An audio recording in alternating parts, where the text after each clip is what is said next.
The stunning secrets of a 3,000-year-old Bronze Age mega-fortress have been revealed by drone mapping. A Cranfield University academic has used drone mapping to investigate a 3,000-year-old mega-fortress in the Caucasus Mountains. Dr. Nathaniel Erbsatullo, senior lecturer in archaeological science at Cranfield Forensic Institute, has been researching the site since 2018, revealing details that reshape our understanding of the site and contribute to a global reassessment of ancient settlement growth and urbanism. Fortress settlements in the South Caucasus appeared between 1500 and 500 BC and represent an unprecedented development in the prehistory of the regions. Situated at the boundary between Europe, the Eurasian steppe and the Middle East, the Caucasus region has a long history as a cultural crossroads with distinctive local identities. Research on the fortress, named Diminissis Gora, began with test excavations on a fortified promontory between two deep gorges.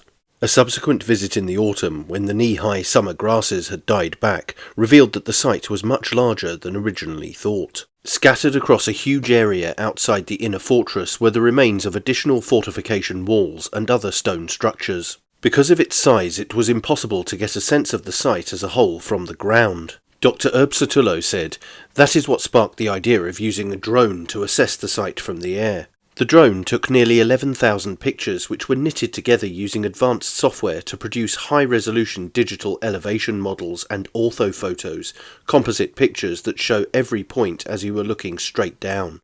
These datasets enabled us to identify subtle topographic features and create accurate maps of all the fortification walls, graves, field systems and other stone structures within the outer settlement.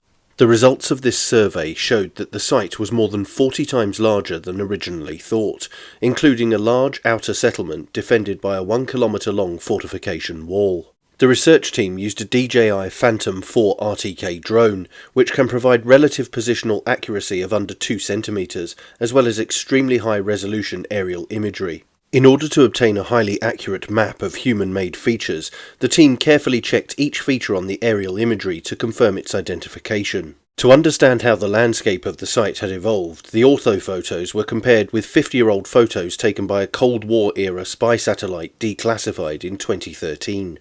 That gave researchers much-needed insight into which features were recent and which were older. It also enabled researchers to assess what areas of the ancient settlement were damaged by modern agriculture.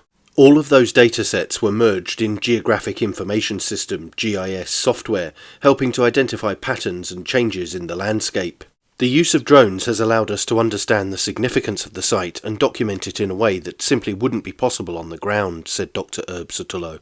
Diminissis Gora isn't just a significant find for the southern Caucasus region, but has a broader significance for the diversity in the structure of large-scale settlements and their formation processes. We hypothesized that Diminissis Gora expanded because of its interactions with mobile pastoral groups, and its large outer settlement may have expanded and contracted seasonally. With the site now extensively mapped, further study will start to provide insights into areas such as population density and intensity, livestock movements, and agricultural practices, among others. This data will give researchers new insights into late Bronze Age and early Iron Age societies and how these communities functioned. Since the aerial survey was completed, Dr. Erbsatullo has been carrying out further excavations at the site, uncovering tens of thousands of pottery shards, animal bones, and other artefacts that tell us more about the society that built the incredible fortress. But that's it for this video. Don't forget to like, share, and most importantly, subscribe. And you can also support the channel on Subscribestar via the link in the description, or via YouTube's Super Thanks. Thanks for watching. Bye for now.